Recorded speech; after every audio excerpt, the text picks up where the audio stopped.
Questão 15, apesar de não ser uma questão do Enem, uma questão bem interessante, em que fala de uma resolução de uma inequação produto que a gente estuda lá no primeiro ano.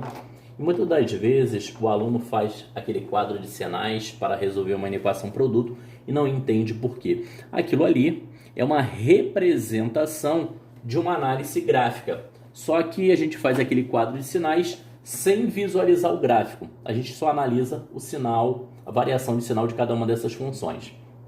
Então vamos lá.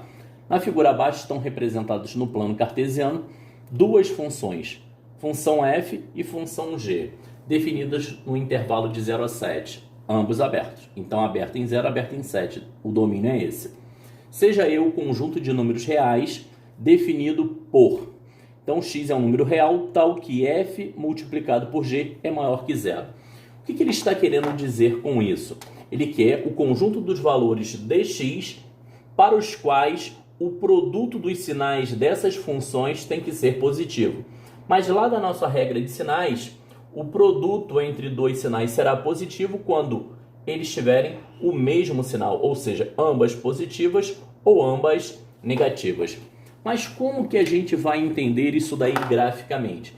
Nós já vimos lá na explicação que o sinal de uma função será positivo quando a gente observar o gráfico acima do eixo x e será negativo abaixo do eixo x. Quando o gráfico intercepta o eixo x, significa que a função assume valor zero. Então vamos lá. Para responder isso daí, vocês vão ter que fracionar esse domínio em 4 partes. Então, vou explicar por que aqui, tá? Então, nós vamos cortar aqui em 2, 4 e 6. Por que eu escolhi exatamente 2, 4 e 6? Esse 2, ele anula a função g. Então, o ponto de interseção com o eixo x, ele é o referencial entre positivo e negativo. Observem que essa função g, ela começa positiva, ou seja, acima do eixo x, ela se anula em 2, torna-se negativa, se anula em 6 e torna-se positiva. A função f, ela vem positiva, se anula em 4 e fica negativa.